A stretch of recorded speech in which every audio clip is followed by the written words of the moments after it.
और सबसे पहले बात की शुरुआत कि ये कि कुरान सबके लिए हिदायत है। जो इसे पढ़ेगा वो आलिम कहलाएगा। कुरान दुनिया की सबसे आसान तरीन किताब है। असल आलिम जो बनेगा इंसान, जो इल्म वाला बनेगा ना, वो इस किताब के ज़रिए से बनेगा। इस किताब पर गौर व तदब्बुर से बनेगा। आप इस कुरान को ख़ुद से पढ़िए, उस पर गौर व तदब्बुर कीजिए, मुख्तलिफ़ तफसीरों का मुताला कीजिए। तो असल में नबी करीम सल्लल्लाहु अलैहि वसल्लम ने भी अपनी ज़िंदगी में जो काम किया, जिस काम को सबसे पहले करने का हुक्म आप सल्लल्लाहु अलैहि वसल्लम को दिया गया, वो ये कि कुरान को समझना, कुरान को पढ़ाना, कुरान को सुनाना। तो आइए सूरह सजदा की चंद आयतों पर हम गौर व तदब्बुर करते हैं। पहली आयत में अल्लाह ने फरमाया, इस किताब की तंजील बिलाशुबा रब्बुल आलमीन की तरफ से है। अब आप देखिए, ये जो किताब है ये किसकी तरफ से नाजिल करता है। ये नाजिल करदा गई ये किताब जिसमें कोई शक नहीं है, जो कि अब आप देखिए कि तंजील के जो मायने होते हैं वो थोड़ा थोड़ा करके नाजिल करना, और इसको अल्लाह ताला की तरफ से नाजिल किया गया है। और सबसे ख़ास और अहम बात इस किताब के लिए ये कि इस किताब में किसी भी किस्म का शक नहीं है। दुनिया की हर किताब में शक हो सकता है, उसमें गलत बयानी से काम लिया जा सकता है। हम किसी किताब पर भरोसा नहीं कर सकते दुनिया की, लेकिन शक से पाक, डाउट से पाक, ये जिस पर मुकम्मल तौर पर यकीन कर सकते तो वो किताब कुरान मजीद है। इसको पढ़ने वाला कामयाब, इस पर अमल करने वाला कामयाब। इसमें जो बातें बयान की जा रही है वो हकीकत है, सच्चाई है। इससे बढ़कर कोई हक किताब है ही नहीं। हर किताब गलत हो सकती है, हर किताब में शक हो सकता है, लेकिन कुरान मजीद एक ऐसी किताब है जिसमें कोई भी शक नहीं है। और सबसे बड़ी खासियत इस किताब की है कि ये किसकी तरफ से नाजिल करता है, ये उस रब की तरफ से नाजिल करता है जो तमाम कायनात का रब है। आगे अल्लाह ने बयान फरमाया कि वो कहते हैं, क्या वो कहते हैं कि इसने इसको घड़ लिया, बल्कि ये तो हक है तेरे रब की तरफ से, ताकि तुम डराओ ऐसी कौम को कि इनके पास कोई डराने वाला नहीं आया इससे पहले, ताकि वो हिदायत पाले। अब आप देखिए कि लोगों का ये कहना था, जब आप सल्लल्लाहु अलैहि वसल्लम ने कुरान सुनाना शुरू किया तो लोग जो कुफ़ार मुशरिकीन थे वो कहते थे कि ये किताब मोहम्मद सल्लल्लाहु अलैहि वसल्लम ने घड़ ली है। अल्लाह ताला उस बात का जवाब दे रहा है कि ये तो हक है तुम्हारे रब की तरफ से, ये किताब सच्चाई है, ये हक है, ये इसलिए तुमको दी गई है कि तुम्हारे को इससे पहले कोई डराने वाला नहीं आया था। अब आप देखिए, अगर हम तारीख़ का मुताला करें तो 2000 साल से ज़्यादा वक्त हो गया था कि इस कौम में कोई डराने वाला अभी तक नहीं आया था। इससे पहले जो नबी आए थे अरब में वो शुएब अलैहिस्सलाम थे। तो इतने देर के बाद अल्लाह ताला ने तुमको एक नबी अता किया है, मोहम्मद सल्लल्लाहु अलैहि वसल्लम, जिनके कल्बे अतर पर अल्लाह ताला ने कुरान जैसी अजीम नेमत नाजिल की है। इसका मकसद ये है कि अल्लाह ताला तुमको आगाह करे, आखिरत के अंजाम से डराए कि अगर तुम अल्लाह की बंदगी, इबादत, परस्तिश नहीं करोगे, इस किताब के मुताबिक ज़िंदगी बसर नहीं करोगे, तो तुम आखिरत में नाकामयाब होंगे, हमेशा हमेशा का ज़वाल, हमेशा हमेशा के अज़ाब का तुम शिकार होगे। डराने से मुराद जब भी अल्लाह ताला ने बात की है वो ये कि भाई ये ज़िंदगी जो है ये ख़त्म होने वाली है और तुमको अपनी ज़िंदगी का हिसाब किताब देना है। हिसाब किताब जो लेने वाला है वो अल्लाह ताला है क़यामत के दिन।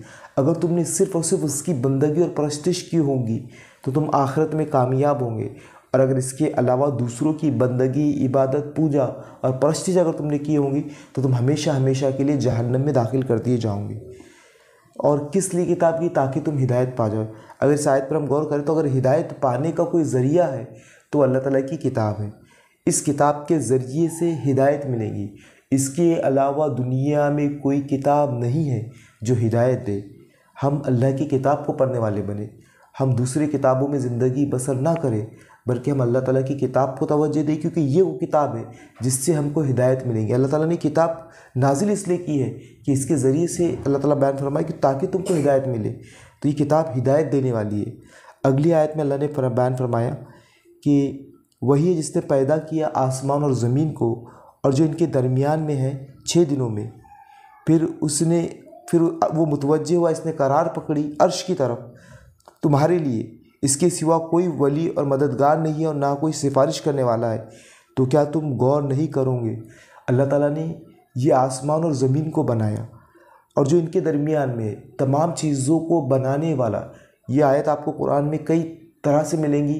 कई मरतबा इस आयत को अल्लाह ताला ने बयान फरमाया कि अल्लाह ताला ने जो आसमान को पैदा किया, ज़मीन को पैदा किया और जो आसमान और ज़मीन के दरमियान है, उन तमाम चीज़ों को पैदा किया। और क्यों पैदा किया? कि तुम्हारे लिए पैदा किया। तो क्या हुआ कि तुम इसके अलावा कोई मददगार और सिफारिश करने वाला नहीं। अब लोगों ने बहुत से मददगार बना रखे, अल्लाह के अलावा कोई मददगार नहीं। इंतहाई गुमराही में वो लोग जो अल्लाह के अलावा दूसरों से मदद मांगते हैं।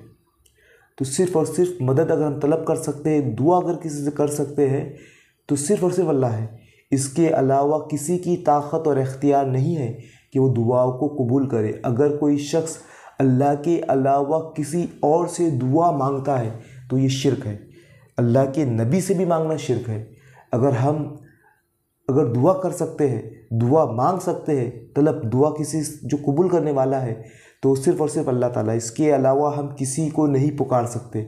अगर कोई और को पुकारेगा तो वो शिरक करेगा, और उसके अलावा कोई दुआ कबूल करने वाला नहीं। पूरे कायनात में कोई ऐसी ज़ात नहीं जो अल्लाह के अलावा दुआ कबूल करे।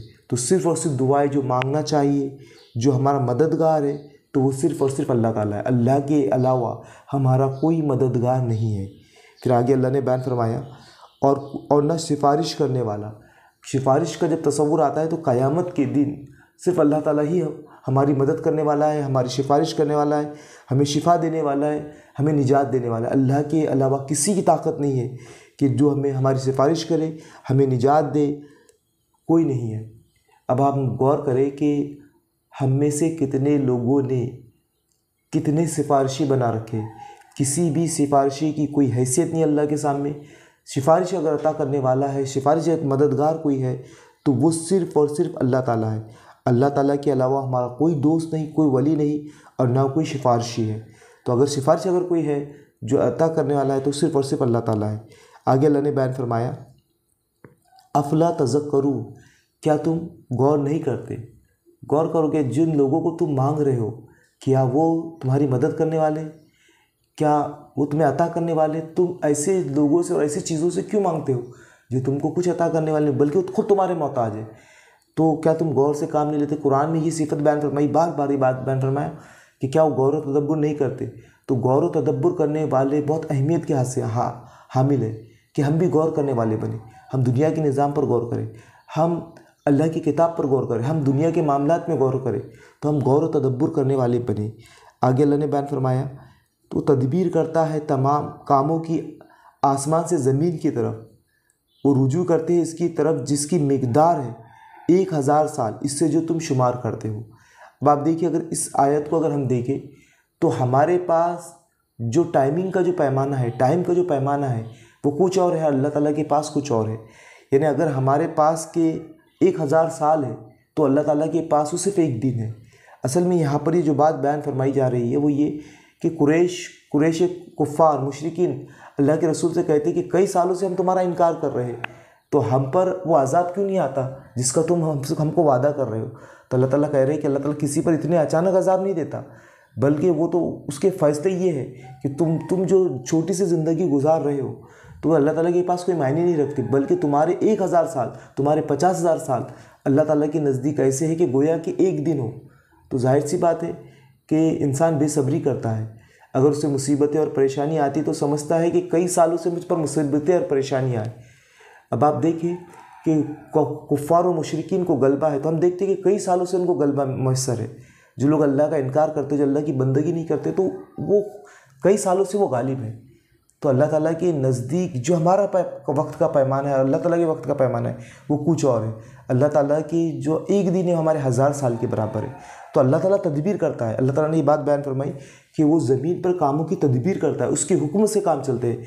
यानी ऊपर जो बात बयान फरमाई कि उसने इस कायनात को बनाया, ज़मीन और आसमान को बनाया, हर चीज़ को बनाया, और वो जाकर कहीं बैठ नहीं गया, बल्कि वो इस पूरी कायनात को चला रहा है। उसके अहकामात यहाँ पर नाफिज है, तो वो इस कायनात को चलाने वाला है। तो इन आयतों के ज़रिए से जो चीज़ हम सीखे वो ये कि अल्लाह ने ये किताब हमारी तरफ नाजिल की है, हमें दी है। मोहम्मद सल्लल्लाहु अलैहि वसल्लम के क़ल्ब अतर पर अल्लाह ताला ने कुरान नाजिल की है। अब ज़रूरत इस बात की है कि हम इस किताब को पढ़ें, ये हिदायत देने वाली किताब है। दूसरी चीज़ ये कि अल्लाह ताला के अलावा हमारा कोई वली और शफ़ी नहीं है। सिर्फ़ और सिर्फ वली और शफ़ी जो हमारी मदद करने वाला है, तो वो सिर्फ़ और सिर्फ अल्लाह ताला है। दूसरी चीज़ ये कि अगर मुशरिकीन कुफ़ार जो अल्लाह ताला के फासिक है, नाफरमान है, अगर उनको दुनियावी ज़िंदगी में अल्लाह ताला ने नेमतें अता की है, बुलंदी अता की है, तो ये वक्ती बुलंदी है, क्योंकि अल्लाह ताला के पास वक्त के पैमाने कुछ और है। दूसरी चीज़ ये कि अल्लाह ताला इस पूरी कायनात को चला रहा है और वो कहीं किसी कोने में नहीं बैठ गया। तो हम अल्लाह से तलब करें, अल्लाह से दुआएं मांगे और अल्लाह ताला की किताब की तरफ रुजू करें। तो ये मैंने आपके सामने अपना हासिल मुताला पेश किया इन आयतों पे। तो आप इस पर कुरान की इन आयतों को पढ़िए, खुद भी गौर तदब्बुर कीजिए, आप इसके तर्जुमे को पढ़िए, बार बार इसके लफ्ज़ी तर्जुमे को पढ़िए, आप इसकी तिलावत कीजिए। तो कुरान सबसे आसान तरीन किताब है, इसको समझने के लिए किसी चीज़ की हमको ज़रूरत नहीं। हम खुद से पढ़ें, हम खुद से इस किताब का मुताला करें, खुद से गौर व तदब्बुर करें। एक गलत कंसेप्ट उम्मत मुस्लिमा में बना दिया गया कि इस किताब को अगर कोई पढ़ सकते हैं तो उलमा पढ़ सकते हैं, इसके अलावा आम लोग पढ़ नहीं सकते। हमारी अक्सरियत ये कहती है, हमारी अक्सरियत ये समझती है, लेकिन अल्लाह ताला बार बार ही कह रहा है कि इस किताब को हमने हिदायत के लिए नाजिल किया, ये किताब समझने के लिए। लक़द यस्सरनल कुरान लिज़्ज़िक्र फ़हल मिन मुद्दक्किर, यकीनन हमने कुरान को समझने के लिए, नसीहत के लिए आसान कर दिया है, तो है कोई नसीहत हासिल करने वाला। और हम ये कहते हैं कि इस कुरान के ज़रिए से गुमराह हो जाएंगे। कितना बड़ा बहतान हम अल्लाह ताला पर बांध रहे हैं, और उससे बड़ा जालिम कौन होगा जो अल्लाह पर झूठे बहतान बांधे। तो अल्लाह ताला ने हमको हिदायत के लिए किताब अता की। इंतहाई बदनसीब है वो लोग जो इस किताब से फ़ायदा ना उठाए। इस किताब को खूब पढ़ने वाले बनिए, इस किताब की तिलावत कीजिए, इसको समझिए, इस पर गौर व तदब्बुर कीजिए, क्योंकि हमको दुनिया व आखिरत में जो बुलंदी मिलेगी वो इस किताब के ज़रिए से मिलेगी। आप खुद पढ़ें, खुद समझें, किसी पर डिपेंड ना रहे कि हम फ़लाँ के ज़रिए से समझेंगे, बल्कि आपको अल्लाह ने अक्ल सलीम अता की है, आपको समझ अता किया, आपको जब मुसलमान बनाया, फ़हम अता किया है। तो इस किताब को आप तर्जुमे से पढ़िए, जितना पढ़ सकते हैं आप उसको पढ़िए, अलग अलग तर्जुमे से पढ़िए। अगर आपको एक तर्जुमे से समझ में नहीं आता, किसी का तर्जुमा हार्ड है, तो आप दूसरे तर्जुमे से पढ़िए, आप इसका लफ्ज़ी तर्जुमा सीखिए। लेकिन हमारा ताल्लुक़ कुरान से इंतहाई ज़्यादा मजबूत होना चाहिए। तो इंशाल्लाह इसके बाद वाली आयतें हम अगली वीडियो में देखेंगे। जज़ाकल्लाह।